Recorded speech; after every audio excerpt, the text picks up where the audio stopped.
Hi, I'm Spartacus Olson, and this is a TimeGhost public service announcement. Ever since we started doing online history content back in 2014, one of the most rewarding things has been your input. Not just the comments, the appreciation, but your actual feedback and input. And now that we are coming close to the conclusion of Between Two Wars, we will reach 1939 in March, we want to make real on an old promise to let you be the part of the decision of what we do next. So we spent the last few weeks thinking about what we want to do and how we can get you involved in the decision process. Our first basic premise is that we want to make more diversified programming on TimeGhost. Basically, cover more topics in shorter series. Still chronological, still just as in-depth and factual as is our nature, but covering events that lasted shorter time or with longer time frames for each episode.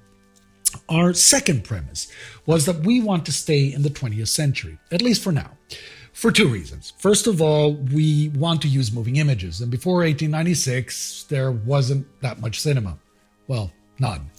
Second of all, we want to do things that relate to the causes or the effects of World War II, again, for now. So we all turned on our little thinking caps, and we ended up with 6 things that we think we could do justice to and would cast some new light on the usual narrative about these events. So in chronological order, this is what we came up with and why. 1946, the Indonesian War of Independence in 5 episodes, each covering 6 months.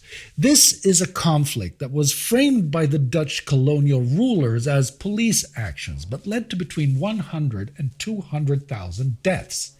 In many ways, this is the beginning of a long series of colonial independence wars after World War II, and most people outside of Indonesia and the Netherlands know very little about it.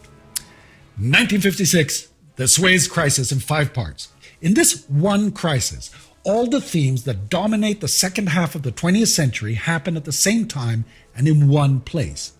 Decolonization and the decline of Europe, the rise of America, the beginning of the Cold War, the Middle Eastern chaos and the Arab-Israeli conflict. And the crisis gets really hot during the first week of November 1956, and it's that week that we focus on mainly. 1963, Beatlemania and the Youth Revolution, in 7 parts, half year by half year. In March 1963, the Beatles released their debut album, Please Please Me, in the UK. That year, the first baby boomers of the post-war generation, born after 1945, is coming of age right in the middle of an economic and technological boom, the Cold War, the Southeast Asian wars, and a general increase of social and international conflict. They want nothing of it. They want sex, drugs, and rock and roll, and they will have it, and nothing will ever be the same again. A later season 2 will cover what happens after the sex. 1964, the faked Gulf of Tonkin incident, how the U.S. provoked war in Vietnam, 4 episodes covering each day of the incident.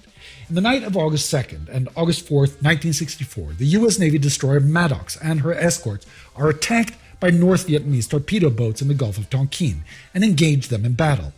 During the night of the 4th, the U.S. President Lyndon B. Johnson announces to the public that as a result of North Vietnamese aggression in international waters, he will order an increase of troops in Vietnam. This is the beginning of the Vietnam War. Mr. President, let me repeat that the United States vessels were in international waters when they were attacked. Let me repeat that freedom of the seas is guaranteed under long-accepted international law applying to all nations alike. Let me repeat that these vessels took no belligerent action of any kind until they were subject to armed attack. Only one thing. He's not telling the truth. The attack on the 3rd is a provocation by the U.S. in Vietnamese waters. The attack on the 4th is the U.S. Navy shooting at ghost ships during a night of bad weather. 1969, the Troubles, decade by decade in 4 parts.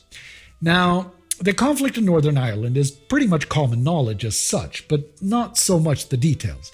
And in this year of Brexit, we felt it made sense to have a look at what actually happened, how the violence came about and escalated in the 1969 riots, the extreme violence from both sides in the 1970s, and the ensuing long war waged by the Irish Republican Army, the IRA, then the peace process, and finally, the Good Friday Agreement in 1998. The IRA and other armed groups are now meeting with the Decommissioning Commission, and that group should be allowed to get on with its remit and with its work. The rest of us, we should get on with making politics work. 1989, fall of the Berlin Wall in 4 parts, day by day. When the Berlin Wall falls on November 9th, 1989, without a single shot fired or other act of violence, the fizzling end of the Cold War has already begun.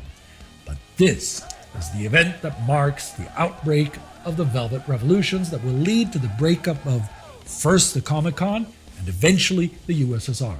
The opening of the East and West German border is, however, neither predicted nor intentional. It is a chain of near comic, belief-defying events, administrative mistakes, miscommunication, leaders on vacation, that within hours cascade into the sudden collapse of the German communist state, the GDR. So that's our ideas. Now, if you want to help us by deciding which ones we do and which ones we do first, you can do that as a member of the TimeGhost Army. All privates and higher can vote to downsize the list from 6 to 3. Anyone at specialist level or higher can then vote on the order that we do these 3. Now, it's thanks to the TimeGhost Army that we can do anything at all. Their contributions are the life force of TimeGhost. If you're a member already, thank you, and get on over to Patreon to vote. If you're not already part of the TimeGhost Army, consider signing up and get the vote. Let's make history.